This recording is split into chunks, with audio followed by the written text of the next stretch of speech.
bayekolisi ngai te kokoma balakisi ngai kaka se koboma bomwano ya masano natondi te bakabolingana baninga susi te soku bayibinga bomwana malgré ça batiki te koswana pire encore bitumba tokendike asalela biso lokola bouclier humain yoyo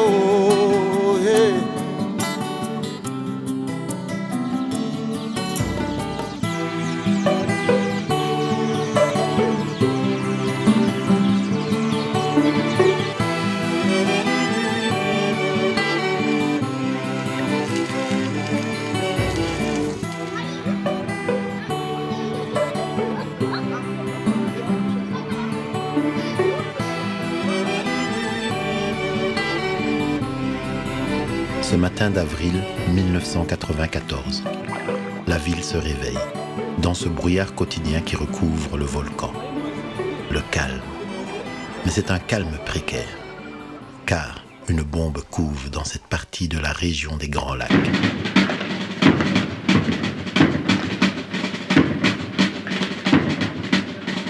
Comment expliquer que le petit Rwanda, plus petit que le plus petit département français, puisse effectivement conquérir sans coup férir un grand pays comme le Congo, 5 fois plus grand que l'Hexagone.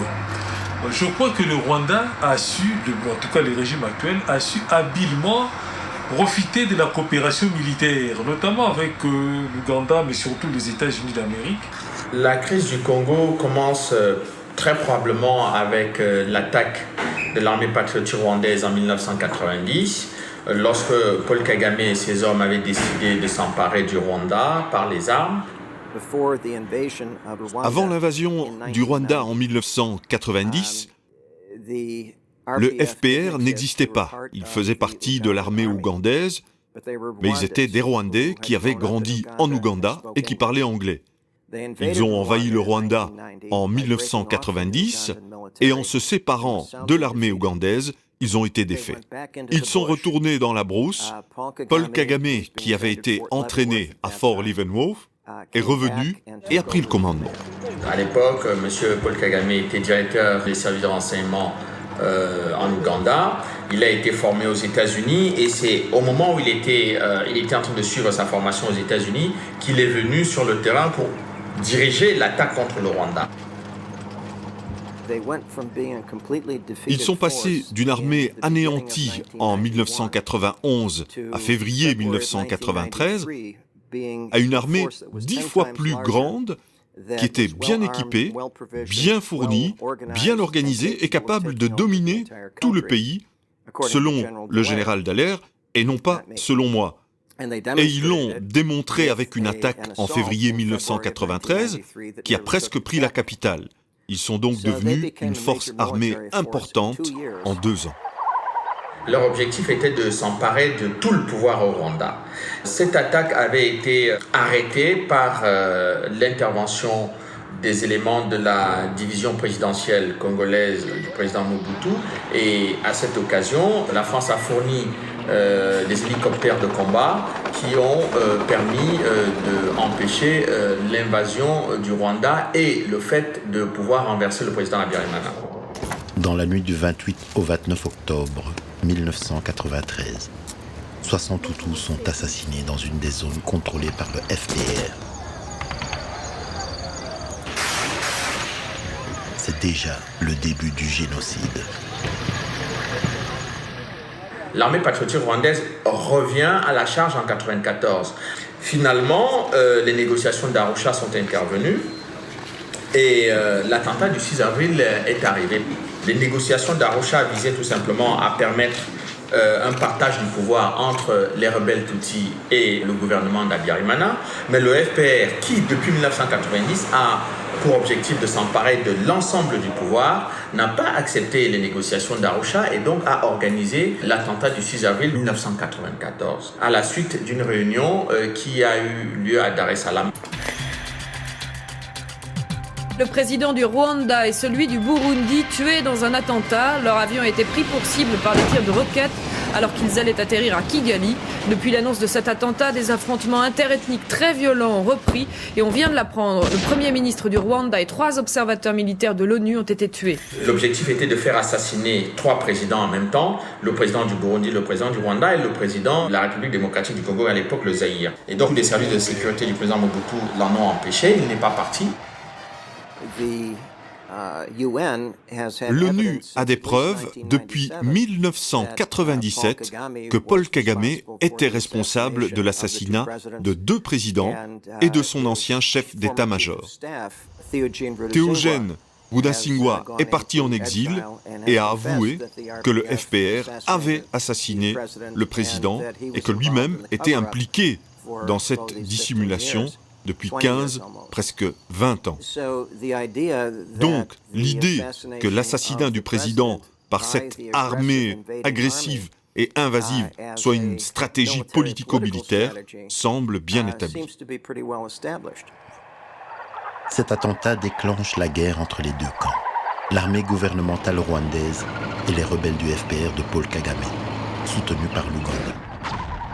C'est au cours de cette guerre que le FPR décide de massacrer la population civile, Hutus et Tutsis confondus. C'est à partir de ce moment-là, en réalité, que le Rwanda décide de s'emparer du Congo. Pendant les massacres, la France avait lancé une opération humanitaire, dite Opération Turquoise. Il ne s'agit pas d'une opération d'intervention politique pour aller départager un camp contre l'autre, c'est une opération humanitaire pour protéger les populations. Au mois de juillet, précisément un mois, le 26 juillet, le président Clinton a lancé une autre opération humanitaire avec le nom de code de opération Support Hope. Donc Support Hope avait pour vocation de faire déplacer une logistique importante, c'est-à-dire des cargos militaires américains ont été envoyés en Ouganda et le président Clinton, les autorités américaines ont signé un accord avec le ministre de la Défense ougandais l'autorisant à ce que Entebbe devienne la plateforme opérationnelle de l'opération humanitaire Support Hope des États-Unis. Et au terme de cet épisode-là, les Américains vont être obligés de déplacer leur armement vers le Rwanda. C'est comme ça que le Rwanda va se retrouver en position militaire extrêmement forte pour mener par la suite ses opérations d'invasion du Congo. La guerre va commencer entre les 2 camps. Et au milieu de cette guerre va avoir lieu les massacres de populations civiles. Le problème, c'est que pendant que les Hutus massacrent leurs compatriotes Tutsis, les Tutsis massacrent également leurs compatriotes Hutus. Et l'armée patriotique rwandaise Tutsi va poursuivre les massacres des Hutus jusque sur le territoire congolais, massacrant aussi les Congolais sur leur territoire alors que les Congolais n'étaient pas du tout mêlés aux affaires rwandaises. Les atrocités, viols, assassinats et massacres sur la population civile et autres crimes contre l'humanité s'étant multipliés dans la partie orientale de la RDC. Plusieurs voix se sont élevées à travers le monde pour défendre la cause du Congo avec une seule question. Pourquoi le Congo est-il agressé? Parce que le Congo possède beaucoup d'or, beaucoup de diamants, beaucoup de platine. Ça, ce n'est pas l'OICI, c'est de l'ONU quand même. En tant que l'ONU veut dire la grande puissance. Qu'est-ce que ça veut dire la grande puissance au monde? Qu'est-ce qu'ils ont fait? Qu'est-ce qu'ils ont fait? Est-ce que vous remarquez ça? All of us are responsible of these failures. Nous sommes tous responsables de cet échec. Pas seulement les grandes puissances, mais aussi les gouvernements africains, les ONG, toute la communauté internationale. C'est un véritable génocide. La cause lointaine de cette guerre, je pense qu'il faut remonter dans les années 60 avec cette volonté de vouloir toujours annexer une partie du Congo au Rwanda. Et donc c'est ça qui prévaut jusqu'aujourd'hui. Et c'est ce que je pense M. Paul Kagame a voulu mettre en exécution dans le cadre de son programme politique, c'est-à-dire l'annexion de la RDC, donc la balkanisation du Congo. Et c'est vraiment ça, en fait, la cause profonde de ces interminables guerres qui sévit en RDC. En 1960, aussitôt après l'indépendance du Congo acquise le 30 juin, Patrice Lumumba, Premier ministre, dénonçait déjà le plan de la balkanisation du Congo par la communauté internationale. Les complots étaient déjà faits. Les plans étaient déjà établis. C'est d'imposer un gouvernement contre la volonté du peuple. Balkaniser ces pays. L'éclatement du Congo, c'est demain.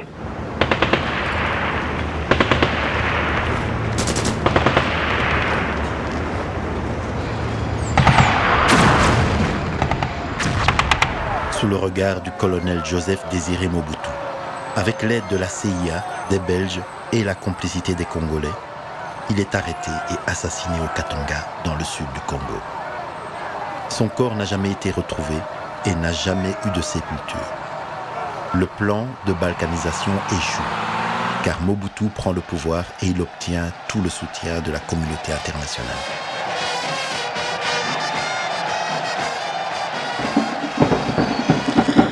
« 30 années plus tard, le plan est ressorti des tiroirs et remis sur la table. Mais il reste le dernier verrou, cet homme, le maréchal Mobutu. Dès que ce verrou a sauté, après 32 ans de dictature et de règne sans partage, terrassé par la maladie et lâché par l'Occident, les extrémistes rwandais vont profiter pour exécuter leur plan machiavélique. Et nous avions déjà repéré des Zaïrois qui étaient prêts à combattre Mobutu pour nous. Avec notre aide, bien sûr. Quand vous regardez les cartes d'état-major militaire, on comprend très bien que l'objectif de l'armée patriotique rwandaise, c'est de pousser toutes les populations du Rwanda vers l'est du Congo, parce qu'à ce moment-là, l'armée patriotique rwandaise a pour objectif de prendre le Congo.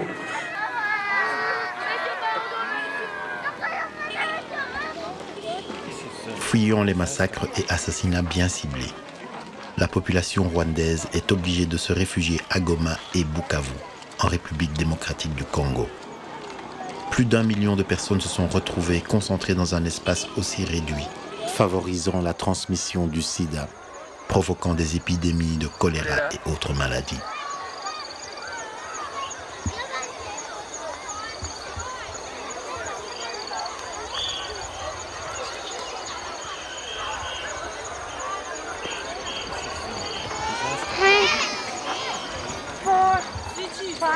Le 12 octobre 1996, la coalition Rwanda-Burundi-Ouganda agresse le Congo en créant une alliance dénommée AFDL, Alliance des forces démocratiques pour la libération du Congo, avec à sa tête Laurent Désiré Kabila. Après la chute du maréchal Mobutu, il prend le pouvoir le 17 mai 1997 et prête serment en présence de ses pairs dans un stade archi-comblé. La Cour invite M. Laurent Désiré Kabila à assumer les fonctions de chef de l'État de la République démocratique du Congo. Je jure fidélité à la nation. Il était loin de se douter que certains d'entre eux avaient un agenda caché, notamment le Rwanda, le Burundi et l'Ouganda. Leur premier objectif étant d'infiltrer entre 35 000 et 45 000 soldats rwandais et ougandais au sein de l'armée congolaise, afin d'asseoir leur pouvoir hégémonique au Congo.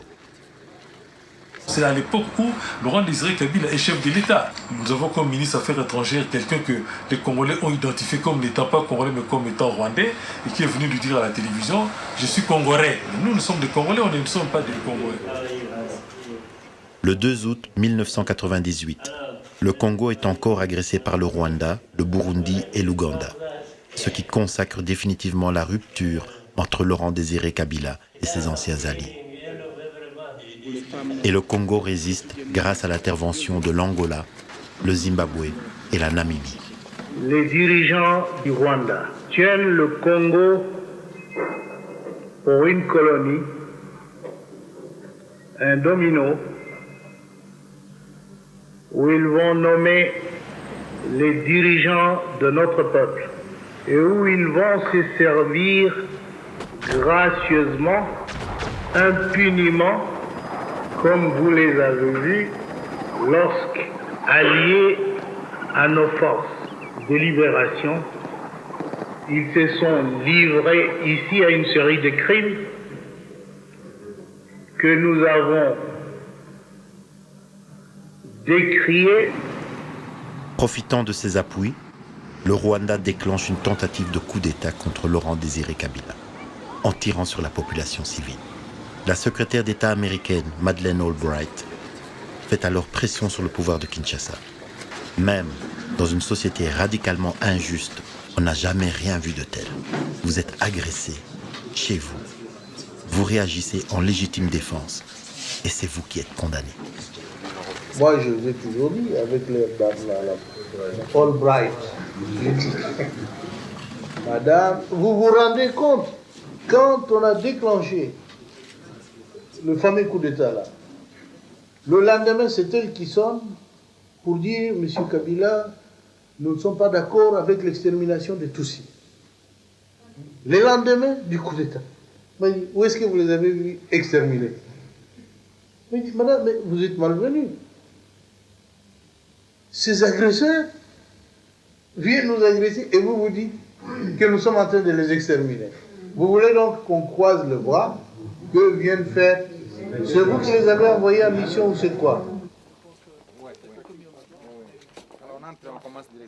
Le 16 janvier 2001, Laurent Désiré Kabila est assassiné et remplacé par son fils, Joseph Kabila. L'ignoble assassinat du chef de l'État a fait que les hautes charges de la magistrature suprême me soient confiées. Cette agression a conduit le Congo jusqu'aux accords de Sun City en Afrique du Sud, afin qu'il partage le pouvoir avec les belligérants. Vous savez comment ça s'est passé à Sun City? Le 1+4. Et on prend tous ces bandits qu'on a appelés les composants, qu'on a appelés les entités, et on les met tous dans les pouvoirs. Voilà le comble quand je dis que les causes externes de cette guerre viennent de très loin. Donc à partir de Sun City, avec le mixage, c'est le virus qui ronge actuellement l'armée congolaise. M. Kabarebe, qui a donné toute la situation de notre armée, de la base. Il parle de tout ce qui se passe à l'intérieur de l'armée congolaise. Et un journaliste qui a dit, mais vous êtes ministre de la Défense au Rwanda, mais vous avez la situation de l'armée congolaise à la minute, puisqu'il a déjà infiltré suffisamment cette armée. À travers ces accords, et sous la pression de la communauté internationale, plusieurs criminels rwandais ont été récompensés en accédant à des postes de haute responsabilité au Congo. Tous les accords qui ont été signés avec les agresseurs du Congo ont été des accords politiques qui ont systématiquement mis les étrangers en position d'autorité et de pouvoir politique, de possibilité de conquérir le pouvoir politique au Congo. À chaque guerre, à chaque cycle de violence, ces mouvements recourent toujours au même mode opératoire, au même modus operandi. C'est-à-dire que les Rwandais, et pas seulement le Rwanda, mais Kagame et Museveni, fabriquent des pseudo-rébellions congolaises. Ce ne sont pas des accords qui ont été faits dans le but de pacifier le Congo, puisque le Congo n'a jamais été pacifié. Ce ne sont pas non plus des accords qui étaient à l'avantage des Congolais, puisque tous ces gens sont devenus des interlocuteurs politiques et des interlocuteurs influents dans l'armée congolaise. Donc, c'est comme si le Congo a été successivement victime de défaites militaires, et qu'au terme de ces défaites militaires, on a consacré le pouvoir politique étranger dans l'appareil d'État congolais. Après chaque agression, le Rwanda et l'Ouganda présentent des milliers de soldats ou autres agents rwandais et ougandais comme étant des Congolais en vue de les infiltrer dans l'armée et les institutions congolaises. Mais leurs chefs de guerre vivent paisiblement à Kigali sans la moindre inquiétude d'être extradés. Tels les cas de Laurent Nkunda Batware, Jules Mutebouzi, Sultani Makenga et bien d'autres. On a vu donc des Rwandais propulsés à des postes stratégiques, alors que ces Rwandais étaient manifestement des chevals de Troie. Manifestement, c'était des infiltrés. Et beaucoup d'autres de ces infiltrés sont encore là. Comment voulez-vous dans ces conditions-là, que le Congo puisse connaître la paix. Car, sans le Congo, Paul Kagame ne vaut rien. Ce sont les minerais de la RDC qu'il pille et commercialise avec l'aide de certaines multinationales. Kagame a été placé à la tête de l'État rwandais comme le sous-traitant du vol des matières premières et des ressources naturelles du Congo par les multinationales et par les grandes puissances. C'est pour cette raison qu'il jouit d'une impunité totale. Il y a des quartiers au Rwanda qui ont le nom de Merci Congo parce que l'essentiel des minerais du Congo servent à nourrir ces familles. Le Rwanda est devenu exportateur de coltan alors qu'ils n'ont pas un gramme de coltan dans leur sous-sol. C'est quand même curieux pour dire que Kagame a développé son pays et que par conséquent il peut commettre des crimes comme il le veut. Les lobbies n'ont aucune considération pour l'être humain. Quel sort réserve-t-il alors à l'Africain? Il y a effectivement des entreprises qui achètent le minerai au plus offrant et qui donc n'ont pas de problème à l'acheter au Rwanda. Et puis il y a une communauté internationale, entre guillemets, qui déploie certains moyens pour que la situation ne dégénère pas complètement. Et c'est le sens de la mission d'observation des Nations Unies qui a été déployée au Congo, avec d'abord 5 000, 10 000, 12 000, puis finalement 17 000 hommes, qui essayent de donner un cadre, essayent d'empêcher que des massacres terribles se produisent, et réussit avec un certain succès cette mission-là. Plusieurs rapports des Nations Unies ont prouvé que le Rwanda finançait les rébellions à l'est du Congo, que le Rwanda était impliqué dans le pillage des minerais au Congo, que des entreprises rwandaises dans lesquelles le président Kagame est membre du conseil d'administration étaient impliquées dans le trafic illicite des minerais au Congo. Au mois d'avril 2014, Paul Kagame est invité à Bruxelles pour participer au sommet Union européenne-Union africaine. C'est une erreur de l'avoir invité. Pourquoi? Parce que nous le considérons comme étant un criminel. Criminel parce qu'il y a l'assassinat de deux présidents rwandais et burundais, le 6 avril 1994. Et puis il y a des massacres qui ont été commis au Congo, alors que d'autres présidents qui ont commis les mêmes crimes, comme Milosevic, ont été conduits en prison, où ils sont morts. Ou alors M. Charles Taylor du Libéria, et j'en passe, ne parlons pas de Gbagbo. On a décidé de ne pas parler des crimes commis par Kagame, c'est une bonne récompense politique. 2, on va fermer les yeux sur le régime de Kagame, donc sur toutes les atrocités qu'il commet, y compris sur le niveau de dictature que est devenu ce régime, parce qu'il rend des services aux multinationales et aux grandes puissances qui veulent les minerais au Congo. Fort de ce soutien, Paul Kagame a attrapé la grosse tête et joui d'une impunité totale. Mais pas pour autant la vie éternelle sur cette terre des hommes. Monsieur Paul Kagame affiche une certaine arrogance vis-à-vis du Congo, vis-à-vis des Hutus, vis-à-vis de la France, vis-à-vis de la Belgique, parce qu'il sait qu'il était soutenu en 1994 par les États-Unis, par la Grande-Bretagne et par Israël. Quand vous avez ces 3 pays derrière vous, vous pouvez vous permettre d'être arrogant. Si il n'avait pas ces pays derrière lui, il y a longtemps que les crimes de M. Kagame auraient été mis en lumière par une juridiction internationale, y compris par le tribunal pénal international.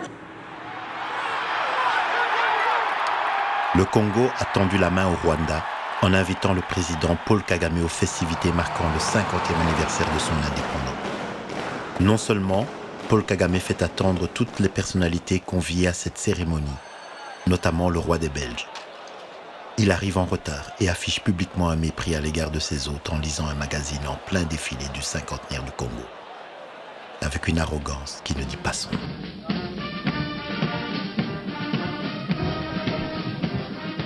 Le fait de se déplacer et d'aller commettre des atrocités au Congo est simplement un plan qui avait été prévu par les mentors du FPR, que lorsque le Kagame allait prendre le pouvoir au Rwanda, le premier objectif était d'envahir le Congo pour s'occuper des minerais de l'Est du Congo. C'était ça le plan. Et la stratégie a été effectivement mise en place de cette façon-là.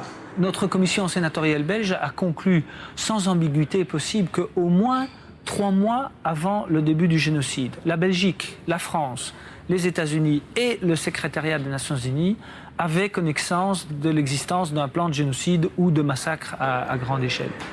C'est simplement un criminel de guerre qui est à la tête de l'État rwandais, qui a transformé l'État rwandais en un État voyou, puisque cet État-là viole le droit international en commettant des atrocités et des massacres sur le territoire congolais, un territoire dont les populations n'ont jamais fait de mal à aucun Rwandais sur le territoire rwandais.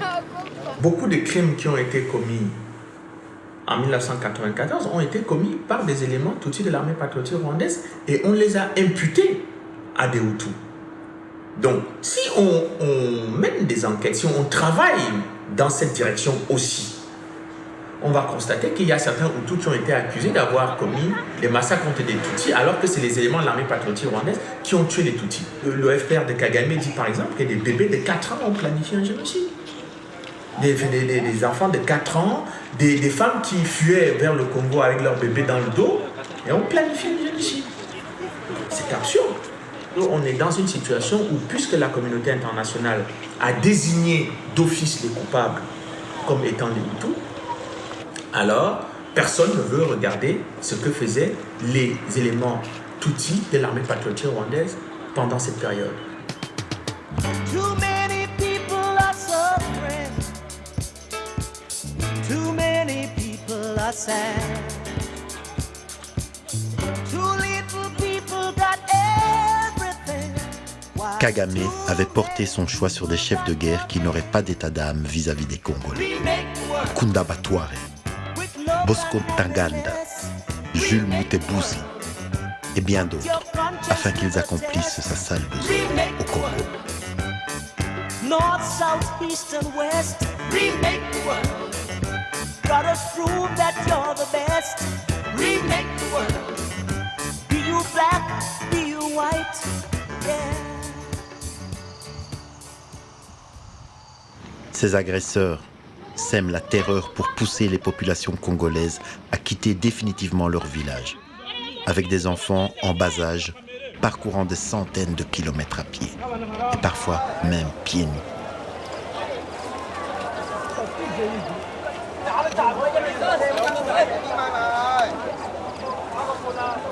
Après avoir quitté Goma, ces agresseurs regagnent leur quartier général, dansent et chantent de joie pour célébrer leur massacre.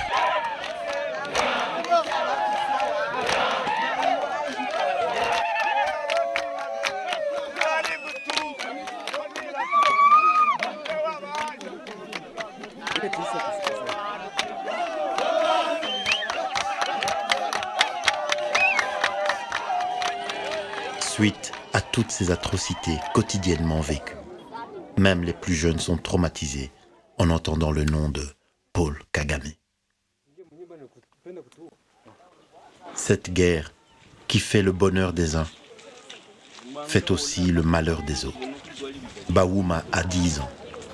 Il quitte chaque jour sa ville de Saké pour aller travailler dans la ville de Goma à 27 km.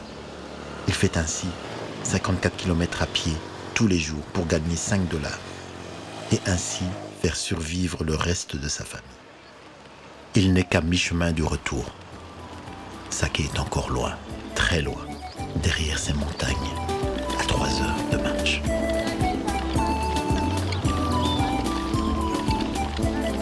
Classique.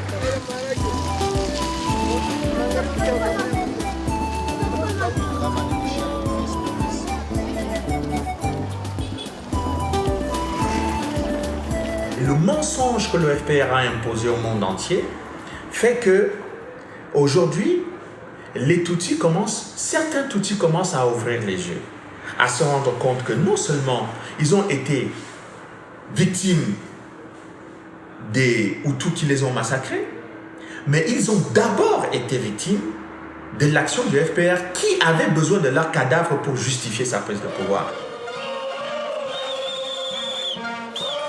Washington, Chicago, Paris, Bruxelles, Londres, New York. Les manifestations se multiplient à travers le monde contre Paul Kagame, contre sa dictature et contre l'agression du Congo par le Rwanda.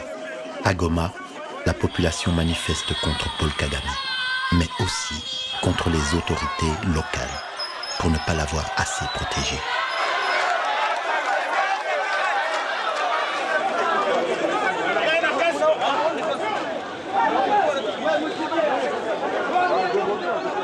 En 2004, après avoir mis en déroute l'armée rwandaise dans l'est du Congo, le général Félix Mbuzamabe a subi des menaces publiques de la part de Paul Kagame, exigeant du Congo de déplacer ce vaillant soldat de cette région. Quelques années plus tard, il meurt empoisonné.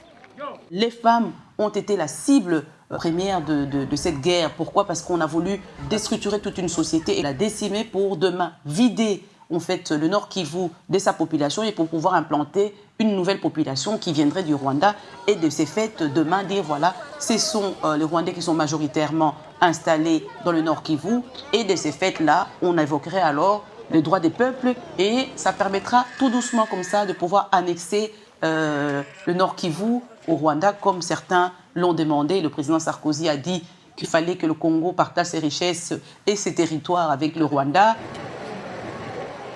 À l'hôpital de Panzi, à Bukavu, le docteur Denis Mukwege prend en charge des milliers de femmes et enfants victimes de viols collectifs. Le 25 octobre 2012, il échappe de justesse à un attentat chez lui. La France lui a remis la Légion d'honneur pour service rendu à l'humanité, lors d'une cérémonie en présence de Madame Valérie Trierweiler. La guerre de l'Est avait changé de terrain. Au lieu que la guerre puisse être traditionnelle, cette guerre s'est passée sur le corps des femmes.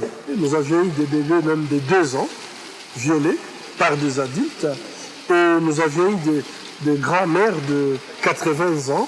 C'est un crime contre l'humanité et par rapport aux femmes, c'est un fémicide. C'est l'équivalent un peu, on pourrait dire, du génocide, mais c'est par rapport aux femmes. Pourquoi? Parce qu'aujourd'hui, il y a 8 millions de morts au niveau de l'Est de la RDC et ce sont la plupart du temps des femmes violées dans leur intégrité physique. Je pense qu'on ne peut plus les taire. Et c'est par rapport à ces chiffres-là, par rapport au rapport des Nations Unies, qu'on peut confirmer aujourd'hui que M. Kagame ainsi que M. Museveni sont des criminels de guerre.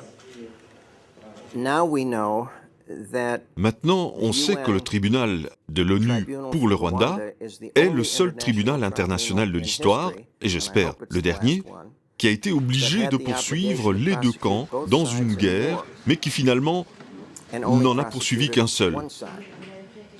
Cela signifie soit que c'est la guerre de l'histoire dans laquelle un seul camp a commis des crimes, soit c'est le tribunal des vainqueurs, de la même manière que les tribunaux de Nuremberg et Tokyo.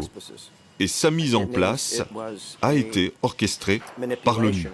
Ce qui veut dire que c'est une manipulation à des fins politiques par des pouvoirs qui avaient la capacité de le faire. Dès qu'un Tutsi meurt, c'est un génocide. Mais quand des millions de Congolais sont massacrés, c'est le silence total. C'est comme si un crime commis au sud n'est pas considéré comme un crime au nord.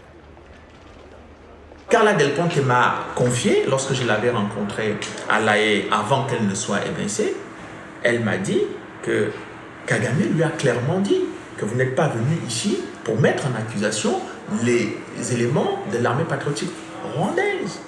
Mais qu'est-ce que c'est que ces discours et qu'est-ce que c'est que cette arrogance vis-à-vis du procureur? Quand Mme Del Ponte poursuivait les Hutus, elle était une très bonne procureure.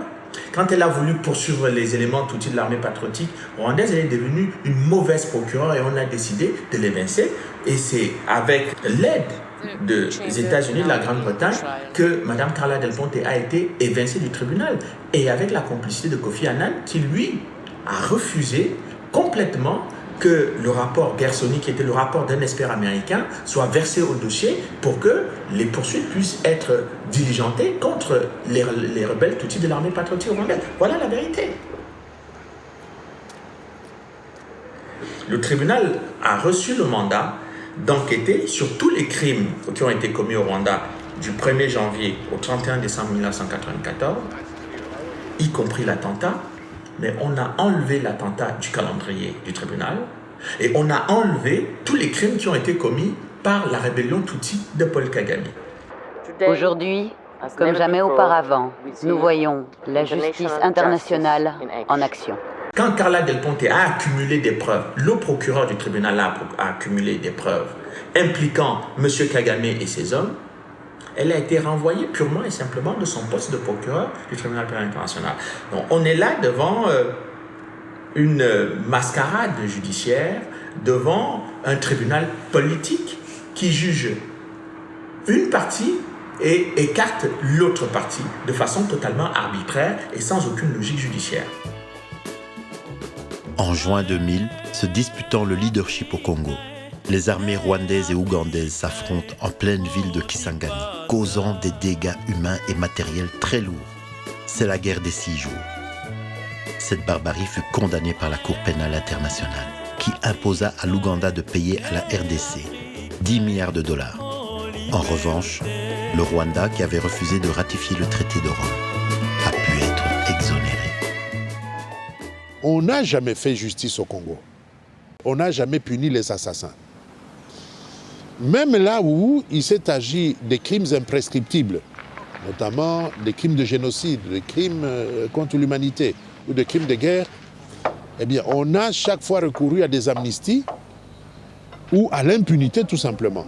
Quand on est devant une telle injustice, quand on est devant une situation aussi ubuesque, bon, on est obligé de se dire que non seulement le tribunal pénal international n'a pas rempli sa mission, l'échec est total, puisque une des recommandations qui était faite au tribunal, c'était au terme de son processus de parvenir à la réconciliation nationale, c'est-à-dire à réconcilier les Tutsis et les Hutus.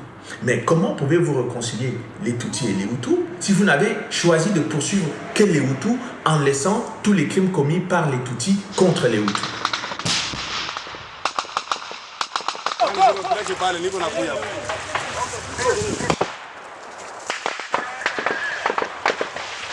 Et si on avait laissé Carla Del Ponte faire son travail jusqu'au bout, eh bien, on aurait été surpris par l'ampleur des crimes commis par les Tutsis de l'armée patriotique rwandaise, puisque ces crimes se sont perpétués sur le territoire congolais avec des atrocités jamais vues dans le continent africain.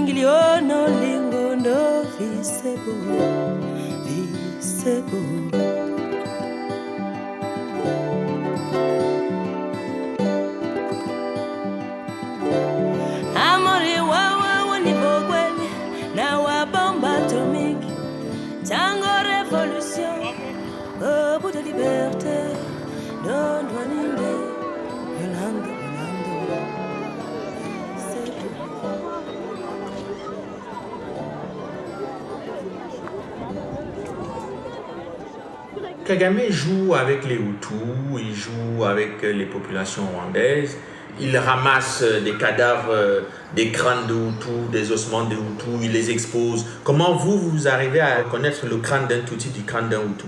Il met tout ça ensemble, il prend même des crânes de Congolais, il les expose là en disant que tout ça c'est le résultat du génocide Tutsi. Il n'a pas de limite dans le mensonge. Moi, je suis incapable de reconnaître le crâne d'un Hutu, le crâne d'un Tutsi, le crâne d'un Congolais. Mais lui, il sait que les crânes qui sont là, tous les crânes qui sont là, sont les crânes des Tutsis.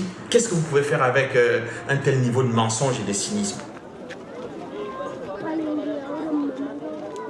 Pour des raisons politiques, il est nécessaire pour le gouvernement de les considérer comme des dépouilles Tutsis, puisque désormais, il est d'application légale pour les Hutus rwandais de s'excuser auprès des Tutsis rwandais d'avoir joué un rôle dans le génocide.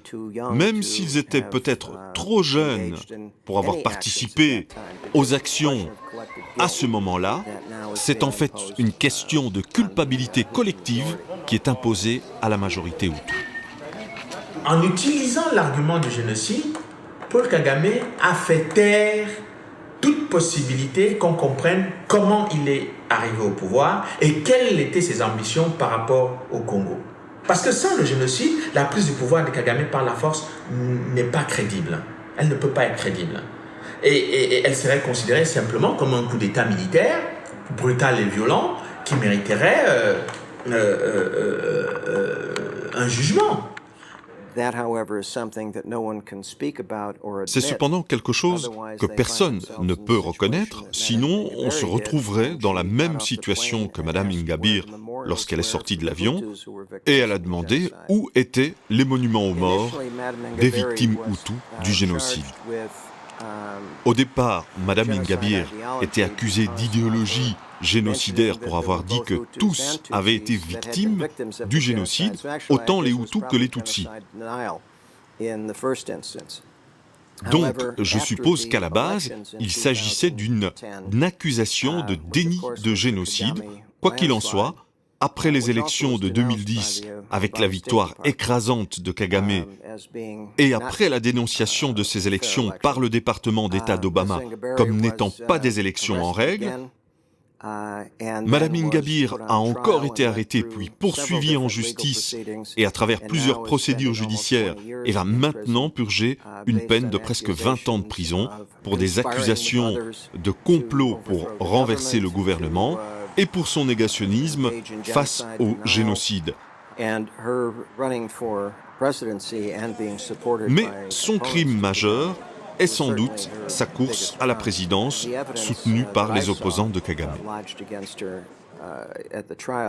Ce que j'ai vu des preuves déposées contre elle au jugement était assez limité et semblait avoir été fabriqué. Il y avait quelques reçus et d'autres éléments de cet ordre qui n'étaient pas vraiment liés à elle. Mais je pense que ceux qui connaissent le Rwanda comprennent que les tribunaux rwandais sont liés parce que le président Kagame veut que la Cour accomplisse. Et puisqu'elle est un leader politique connu nationalement et internationalement, elle représente une menace évidente pour M. Kagame.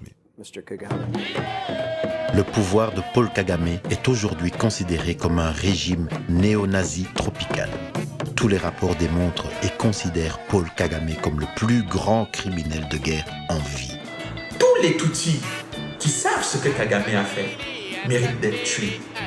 Tous les Hutus qui ont vu Kagame et son armée commettre des atrocités doivent être emprisonnés à Arusha pour génocide. L'opposition n'est pas tolérée au Rwanda. On retrouve parfois des cadavres jetés dans la rivière Nyabarongo. Dans la nuit du 31 décembre au 1er janvier 2014, l'ancien chef des renseignements rwandais en exil devenu opposant, Patrick Karegeya, est assassiné à Johannesburg, en Afrique du Sud. Au cours d'une conférence de presse, Paul Kagame a déclaré publiquement que quiconque trahit notre cause deviendra une victime. Il reste seulement à savoir comment. Ce message clair de M. Kagame laisse entendre que tous les dirigeants de ce monde qui tenteraient de l'empêcher d'exécuter son plan seraient mangés à la même sauce. Non seulement cet assassinat n'a pas laissé indifférentes les autorités américaines, mais cela a aussi conduit les autorités locales à expulser des diplomates rwandais et burundais d'Afrique du Sud. Depuis 7 ans, au moins, il y a eu plusieurs rapports sérieusement documentés. Et donc, ces rapports n'ont donné suite à aucune décision politique, à aucune condamnation, même formelle. L'ONU a émis des rapports depuis 2001. Il y a le rapport 2001, 2002, 2003 et 2008. Il y a le rapport Mapping de 2010. Tous ces rapports parlent des invasions massives et du vol des ressources de l'Est du Congo par le gouvernement rwandais, détaillant les violations des droits humains par le FPR au Congo entre 1993 et 2003 et les tueries en masse des Hutus. Ces rapports ONU comprennent les noms des associés de M. Kagame et de M. Museveni de l'Ouganda. En visite officielle au Congo en 2009, au cours d'une conférence de presse, Madame Hillary Clinton, secrétaire d'État américaine, demande aux Congolais de passer l'éponge sur le passé. Avec des propos comme les propos de Madame Hillary Clinton, comment voulez-vous que M. Kagame ne soit pas arrogant? Parce qu'il négocie sûrement en coulisses pour dire voilà, demandez-leur d'oublier et puis moi je suis tranquille. Non, je pense que Madame Clinton a commis une grave erreur de demander aux Congolais d'oublier et tout. Il faut une justice et puis après on va s'asseoir, on va dialoguer. Elle était à la Maison-Blanche avec Bill Clinton quand ils ont décidé de renverser le président Mobutu, quand ils ont décidé de monter l'armée rwandaise avec l'armée ougandaise pour venir à Kinshasa, installer James Kabarebe, l'actuel ministre de la Défense du Rwanda, comme chef d'état-major de l'armée congolaise. Elle était à la Maison-Blanche. Nous avons eu une très bonne discussion, constructive, franche, ouverte et complète. Comme l'a mentionné le ministre des Affaires étrangères, j'ai dit au président que le président Obama et moi-même voulions voir l'arrivée d'une nouvelle ère. La même année, c'est Nicolas Sarkozy, le président français, qui suggère aux Congolais de partager ses ressources naturelles avec le Rwanda. Quant à la région des Grands Lacs, cela pose la question de la République démocratique du Congo, la question de l'avenir du Rwanda, avec lequel la France a repris son dialogue. Il faudra bien qu'à un moment ou un autre, il y ait un dialogue qui ne soit pas simplement un dialogue conjoncturel, mais un dialogue structurel. Comment, dans cette région du monde, on partage l'espace, on partage les richesses. Dire, comme le président Sarkozy a dit que les Congolais devraient partager ces richesses, qu'ils partagent par exemple les richesses de la France avec l'Italie, qu'ils partagent les richesses de la France avec le Portugal, qu'ils partagent les richesses de la France avec la Grèce. Les Français l'accepteraient. Malgré toutes les preuves démontrant l'implication rwandaise et ougandaise en République démocratique du Congo, notamment le rapport Mapping des Nations Unies, malgré leurs démentis, les cours de stratégie militaire sont donnés en anglais et traduits en swahili, dans un accent typiquement rwandais, par des officiers rwandais et ougandais.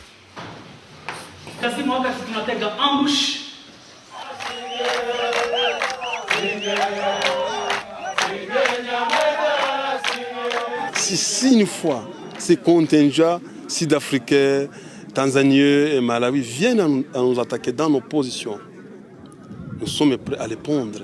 Nous sommes prêts à faire la face avec tout l'ennemi. Parce que notre revendication est légitime. Quiconque nous fera la guerre, il nous trouvera ici. Il nous trouvera à Bunagana, il nous trouvera à Rutshuru, il nous trouvera à Kibumba, il nous trouvera dans les espaces que nous contrôlons.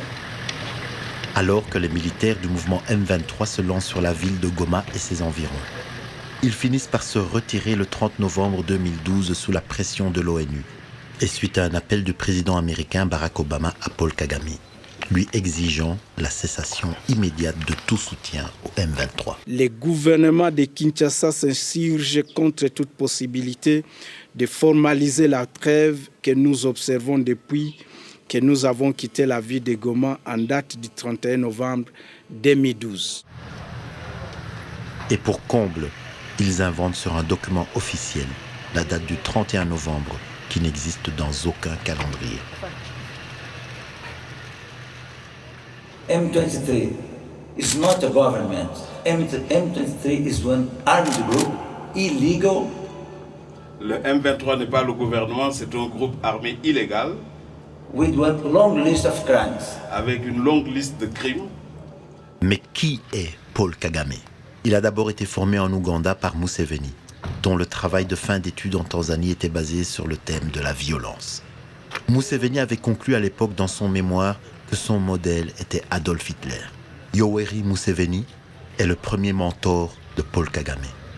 Le nombre de crimes commis par Paul Kagame dans la région des Grands Lacs dépasse toute compréhension humaine. Et il reste pourtant impuni. Ce sont des crimes jamais commis par un seul individu dans toute l'histoire de l'humanité. Nous avons tenu également à signifier à Madame l'envoyée spéciale qu'il y a des informations concordantes qui font état de la présence des forces armées de l'armée rwandaise sur le territoire congolais. Nous les femmes, nous voulons la paix. Nous ne pouvons même plus aller au champ.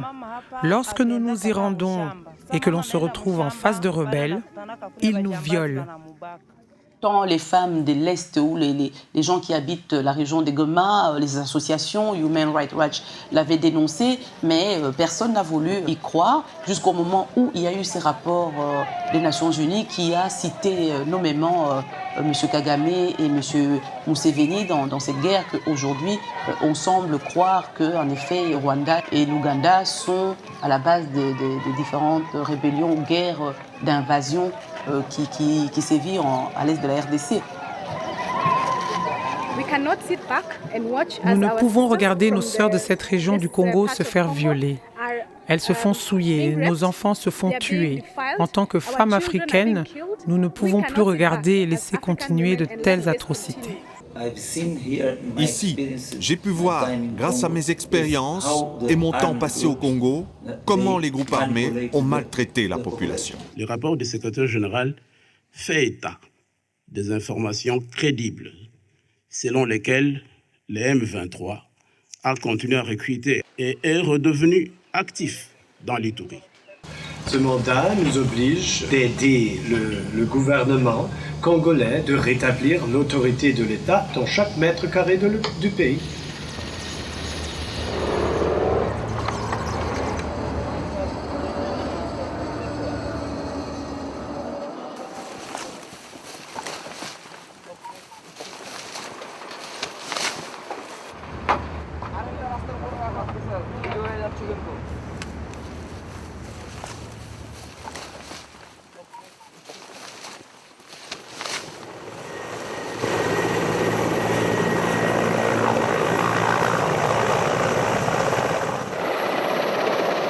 Plusieurs centaines de soldats rwandais et ougandais ont été capturés. Certains d'entre eux se sont rendus entre les mains de l'armée congolaise.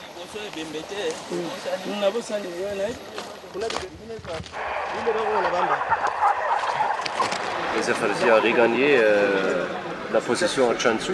Avec ça, on a fini avec M23. C'est un succès très important pour cette paix. Oui, ici, avec des prisonniers de guerre, j'ai discuté avec quelques les conditions de vie. C'est avec cet armement venu du Rwanda que le M23 tirait sur la population civile congolaise. On n'a pas encore utilisé ça dans notre armée. Et puis même ici, de l'autre côté, à Goma, lorsqu'on a quitté Goma, on n'a pas laissé des armes pareilles. On va montrer maintenant effectivement des soldats ou des personnes qui venaient de l'Ouganda et du Rwanda. Donc il faudra donner le temps aux enquêteurs de confirmer un petit peu tout ça. Moi, je suis de l'Ouganda. Moi, j'étais dans le 811e régiment dirigé par le colonel Zimouinda. Cette fois, on a vu qu'avec la Force Brigade et l'UNESCO, en soutien du FARDC, on a réussi à empêcher le M23. Et maintenant, ils sont affaiblis. Et ce que nous avons discuté, c'est que c'est clair que le M23 doit cesser cette violence.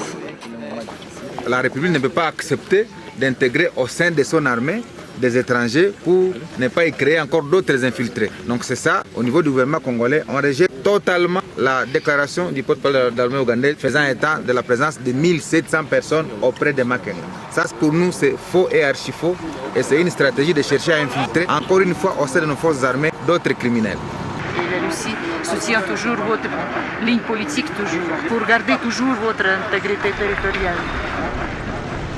Aujourd'hui, personne ne proteste contre l'occupation des postes stratégiques de la défense du Congo par des éléments de l'armée rwandaise.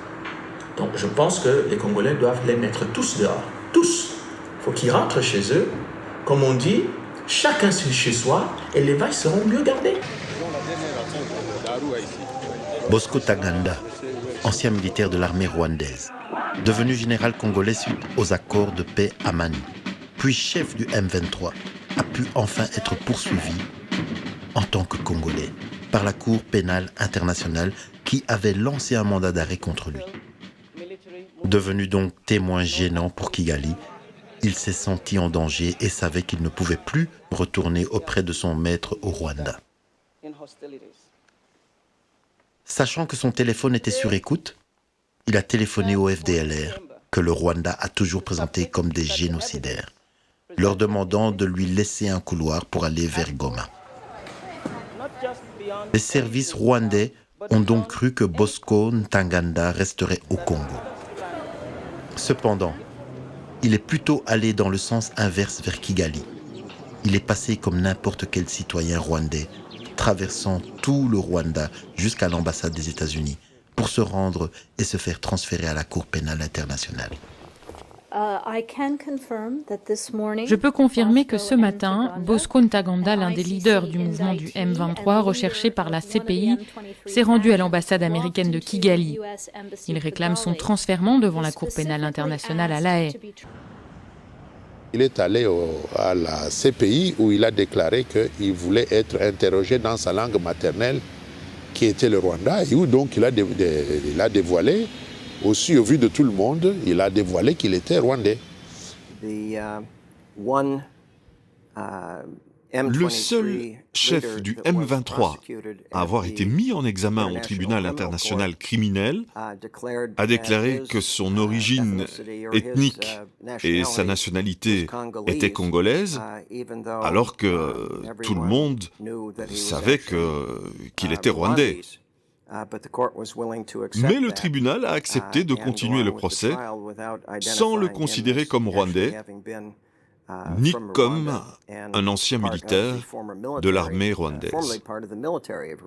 Donc, il y a un monde politique qui opère en parallèle avec le monde judiciaire. Tous ces gens-là, comme marionnettes du Rwanda, ils travaillent pour le compte du Rwanda ici. L'Union européenne a financé ce qu'ils ont appelé le programme de désarmement, démobilisation, où des truands, des criminels de guerre, des gens qui ont violé des femmes à l'Est du Congo, ont été intégrés dans l'armée congolaise. C'est-à-dire que ceux qui ont commis l'insécurité au Congo sont devenus ceux qui devraient sécuriser les Congolais. Vous voyez à quel niveau on pousse le cynisme dans cette histoire.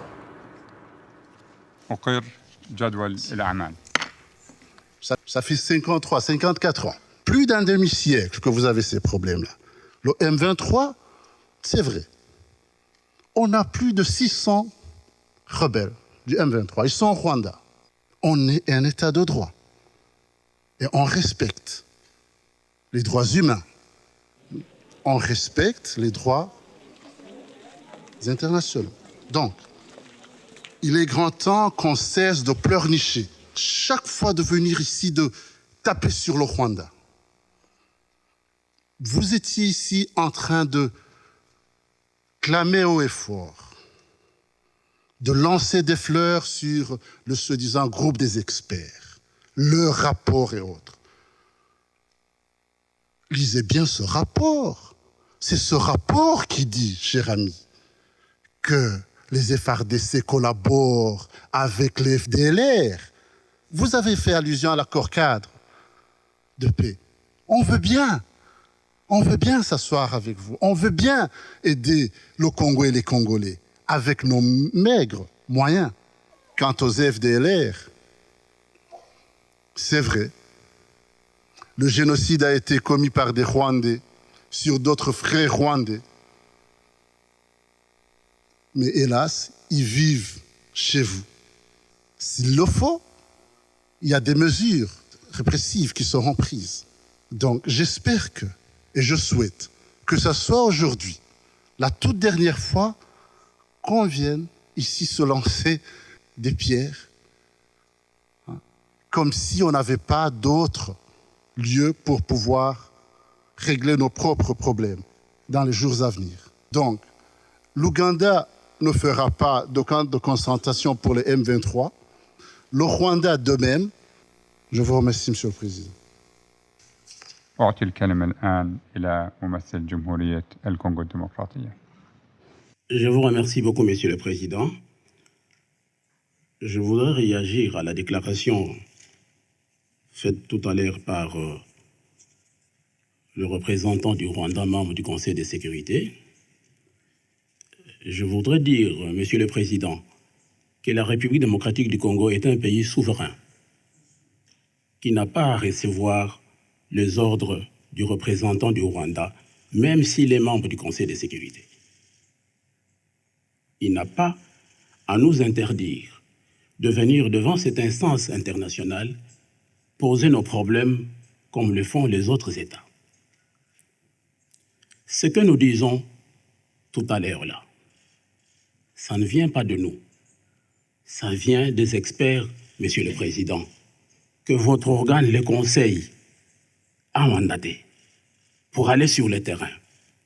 Ce sont ces experts-là qui ont constaté les faits et qui les ont mis sur table. Si le Rwanda veut s'opposer à ce que les experts disent, qu'il s'adresse aux experts commis par vous, avec le Rwanda y compris. Nous sommes un pays souverain. Il doit pouvoir nous respecter.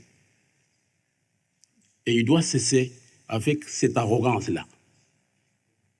L'ambassadeur Gassana dit que le Rwanda est en train d'aider la République démocratique du Congo et veut l'aider. Nous voulons dialoguer, Monsieur le Président, avec des gens sincères, des gens qui ne sont pas hypocrites, des gens qui disent clairement ce qu'ils veulent. Vous savez très bien que les Nations Unies ont initié un instrument qui est l'espoir, qui doit aujourd'hui ramener la paix dans la région, l'accord cadre. Et cet accord cadre n'est pas respecté par le Rwanda, n'est pas respecté par l'Ouganda. Ce n'est pas nous qui le disons. Le 13 janvier, ici, devant votre conseil, vous avez suivi le rapport fait par Mme Robinson. Et Mme Robinson, dans son intervention, l'a dit clairement. Mais que le Rwanda s'adresse à Mme Robinson pour lui dire qu'elle est en train de raconter des mensonges. Et nous, la République démocratique du Congo, parce que nous tenons à la paix, et quand nous relevons ces faits, nous devons venir ici pour recevoir des leçons de l'ambassadeur Gassana.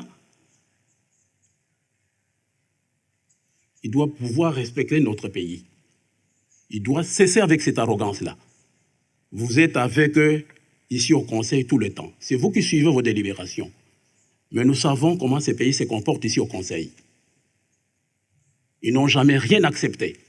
Ils nient tout systématiquement. Même ce qui est clair, c'est que tout le monde voit que là, c'est clair. Et ils ne voient pas. Mon Monsieur le Président, le Rwanda était chez nous au Congo. Je ne sais pas pendant combien d'années. L'ambassadeur Gassana ici peut nous dire combien d'éléments FDLR leur armée a arrêté. Il pourra le dire ici. Mais par contre, la MONUSCO peut témoigner des éléments de FDLR que notre armée a mis à la disposition de la MONUSCO, qui sont allés au Rwanda et qui ont été recyclés et qu'on a renvoyés au Congo, dans le but de nous maintenir dans la situation que nous connaissons toujours. Les preuves sont là. Donc, qu'ils ne viennent pas nous distraire ici en nous disant qu'ils veulent nous aider. Le Congo a aidé le Rwanda. Vous-même, vous êtes là, vous êtes un produit formé par le Congo. Vous le savez. Je n'y reviens pas. Donc, merci, Monsieur le Président. Je vous dis encore une fois que nous tenons à la paix.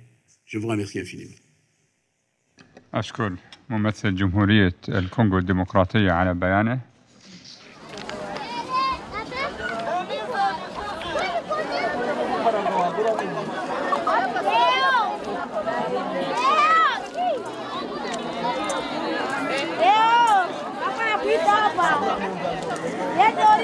On a des rapports consistants que le M23 renforce les positions.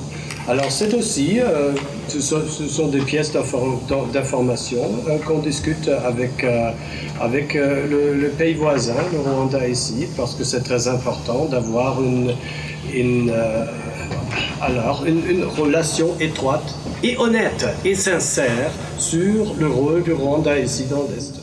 L'ambassadeur de Obama chargé des crimes de guerre, un certain Steve Rapp, ancien procureur au tribunal rwandais, a annoncé que, comme Charles Taylor, M. Kagame pourrait bien recevoir le même traitement judiciaire pour son soutien au M23.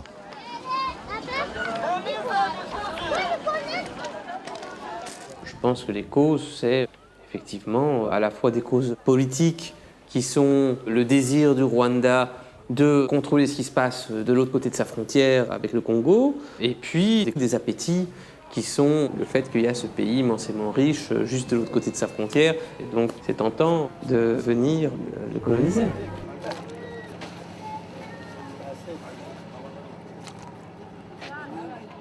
Adam Hochschild, qui a écrit « Le fantôme du roi Léopold II » au sujet du Congo, a estimé qu'au moins 250 millions de dollars de ressources volées par an sont passées par Kigali.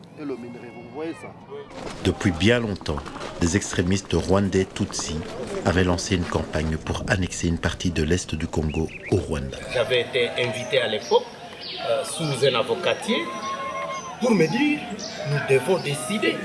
Kinshasa à 2000 km, Kigali c'est à quelques 2 heures de temps par taxi. Nous devons choisir.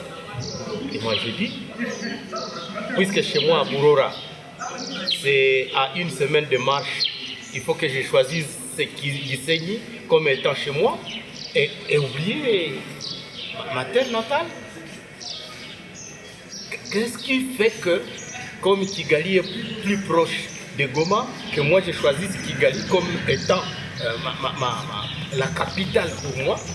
Et comme Kinshasa c'est à 2000 km, il faut que je dise Kinshasa c'est l'autre. Que le philosophie. Et ces gens-là, je vous dis, à 98 déjà, ils nous disent, Thomas, comme vous ne voulez pas accepter notre proposition, nous ferons de cette partie du territoire la somalisation. À Rubaya, à près de 80 km de Goma, cette zone minière est à 95% occupée par les Rwandais ayant chassé les autochtones. Tous ces espions rwandais communiquent directement avec l'armée rwandaise. Tous les mouvements paramilitaires rwandais qui sont venus comme des forces de rébellion se sont systématiquement transformés en partis politiques. Mais vous n'êtes pas en rébellion contre les puits, contre les mines de diamants ou les mines de coltan. Vous n'êtes pas en rébellion contre des objets. Vous êtes en rébellion contre des individus ou des institutions. Ce sont des éléments d'agression, ce sont des éléments d'occupation. Les minerais tels que le coltan aujourd'hui qui servent dans les GSM et dans toutes les nouvelles technologies, c'est les intérêts économiques des grandes puissances et bien sûr du Rwanda qui a envie de surseoir sur la puissance au niveau de Grands Lacs. Comme on ne veut pas parler d'occupation parce qu'on serait obligé, si on s'en tient uniquement au droit international, on serait obligé de condamner le Rwanda. Donc on préfère parler de rébellion, comme ça fait un peu joli. Mais en même temps qu'ils prétendent être en rébellion, ils occupent un territoire qui n'est pas le leur, ils pillent les richesses de ces territoires et ils massacrent les populations qui sont... Ils déportent les populations qui sont sur ces territoires pour que ces territoires restent des territoires vides d'habitants et que finalement les richesses qui y sont finissent par appartenir au Rwanda voisin. Je pense que la responsabilité de certains Congolais dans l'appareil d'État est, je pèse mes mots, criminelle. Quand vous signez des accords avec des gens qui ont massacré des millions de vos compatriotes, quand vous signez des accords et que vous intégrez dans votre armée des gens qui ont commis des crimes qui ont pillé les richesses de votre pays. Normalement, s'il y a des poursuites criminelles, je pense que ces Congolais doivent se regarder dans la glace et regarder leurs compatriotes dans les yeux et leur dire qui ils sont.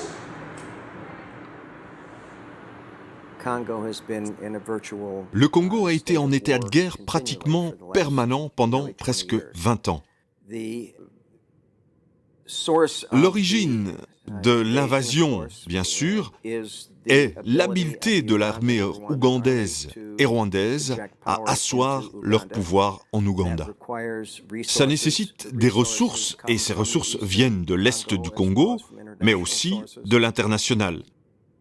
Quand Museveni a pris le pouvoir en 1986, presque 500 000 personnes sont mortes. La prise militaire du Rwanda par M. Kagame en 1994 a causé la mort de peut-être pas autant que le FPR aime à le dire, mais sans doute des centaines de milliers de morts. Et si on prend en compte ceux du Burundi ainsi que l'Est du Congo, le total des morts s'élève à 8 ou 10 millions, beaucoup plus qu'en Europe au courant des 2 dernières guerres mondiales confondues, et ça continue encore aujourd'hui. Et c'est la population qui en souffre. Dès lors où vous vous ingérez dans les affaires d'un pays voisin, on n'est plus dans une relation amicale, on n'est plus dans une relation fraternelle. On ne peut pas réclamer éternellement la fraternité aux Congolais, mais sans apporter un minimum de loyauté dans les rapports de bon voisinage avec le Congo. Le président tanzanien, Jakaya Kikwete, accueille son homologue américain, Barack Obama. Le cas du Congo a aussi été au centre de leurs entretiens. Les Congolais ont besoin qu'on leur donne leur chance. Ils ont besoin qu'on leur donne la possibilité de vivre leur vie, d'élever leur famille. Ils n'ont pas encore eu cette chance à cause de trop d'années de conflits et de guerres constantes. Bien sûr, cette tragédie a empiré du fait que le Congo est riche en ressources naturelles et en potentiel. C'est à cause de ce conflit et de cette instabilité permanente que le peuple congolais n'a pu en bénéficier. La politique, c'est pas l'église, c'est un rapport de force. Le président Laurent-Désiré Kabila disait « la paix se gagne ». Et à l'époque, sur les boulevards, le grand boulevard, sur les artères principales à Kinshasa, il y avait des panneaux « La paix se gagne ». Bon, ben voilà, la paix se gagne. Je pense qu'il y a un niveau de mépris et de condescendance vis-à-vis des Congolais que moi, je ne supporte pas. Moi qui ne suis pas Congolais, je ne le supporte pas. Mais je ne peux pas imaginer une seconde que les Congolais vont supporter ça longtemps. Les peuples de la région doivent se lever pour dire « c'est assez ». Il est temps d'aller de l'avant. Et de ce fait, tenir ceux qui ont commis de graves violations des droits de l'homme responsables de leurs actes. Il faut que les Congolais se réveillent, qui se mettent debout comme une nationale, puisque ce que nos sœurs, nos mères, nos épouses subissent, c'est une honte pour toute la nation congolaise. Nous devons nous-mêmes nous prendre en charge et dire « trop c'est trop ». Une fois que le Congo sera définitivement tombé, eh bien, tous les autres Africains devraient chercher partout où ils iront se réfugier, parce que la même mécanique qui est utilisée par le Rwanda va être utilisée partout. Puisqu'on a déjà mis des troupes rwandaises au Darfour, on en a mis en République centrafricaine, on essaie d'en mettre un peu partout pour nous faire croire que ce sont ces gens qui sont en train de participer aux missions de maintien de la paix, alors qu'en fait, ils sont utilisés par les grandes puissances pour déstabiliser l'ensemble du continent et faciliter le pillage des ressources. Et je suis totalement contre cette histoire. Nous devons être capables, nous, de nous réapproprier notre destin, de nous réapproprier notre souveraineté, de nous réapproprier notre indépendance, notre espace politique, social, économique, donc nos richesses. Quand nous nous serons réappropriés toutes nos ressources, alors les autres ne se croiront pas autorisés à passer par le Rwanda, l'Ouganda ou le Burundi pour y avoir accès. Si la communauté internationale ainsi que toutes les autres puissances tiennent à la paix au Congo autant que dans le reste du monde, elles sont appelées à traiter directement avec la République démocratique du Congo et non avec des sous-traitants, criminels de surcroît, qui ont à leur actif près de 10 millions de cadavres sur leur conscience. Puisqu'ils tiennent à leur vie si précieuse, ils sont une fois de plus appelés à comprendre que celle des autres l'est aussi. L'argent du sang peut-il leur apporter le bonheur, à eux ou à leurs descendants? sachant qu'à quelques milliers de kilomètres, des millions de personnes continuent de mourir. Cette fois-ci, nous, peuple congolais, ne nous laisserons pas faire. Assis sur du trésor, tu vis dans la misère. Qui veut piquer ton or, t'embrouille dans des guerres. T'as tout pour être riche, tu fais tout pour vivre pauvre. Y a une ère nouvelle qui s'ouvre, veux-tu sortir de ta niche? Oh ma biche, aïe aïe aïe, africano, oh yeah. Africano. Il est temps que tu te réveilles, il faut que tu travailles. Mettez les mains au Kendeko, africano. Africano. Tu as tout dans ta maison, mais tu trimes sans raison. Oh, oh yeah, oh yeah, oh yeah. Africano. Africano. Ce sur qui tu comptes ne jure que par ta honte. Oh, oh yeah, africano. Travail plus amour font vivre de beaux jours. Yeah.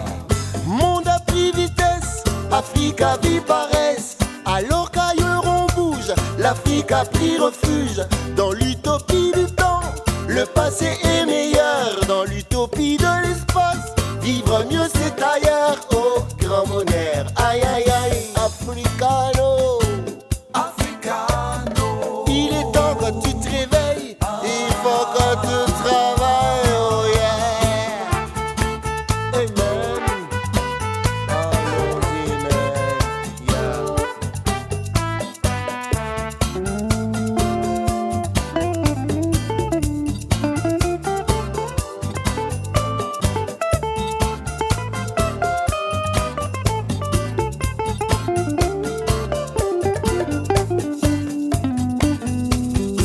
Africano, Africano. Il est temps que tu te réveilles, il faut que tu travailles. Télématukende, Africano, Africano. Tu as tout dans ta maison, mais tu trimes sans raison. Africano, Africano. Ceux sur qui tu comptes te font rêver que par des contes. Télématukende, Africano, Africano. Travail plus amour font vivre de beaux jours. Télématukende, Africano, Africano. Il est temps que tu te réveilles, il faut que tu travailles. Oh yeah. Télématukende, Africano, Africano. Il est temps que tu te réveilles, il faut que tu travailles. Télématukende, Africano, Africano.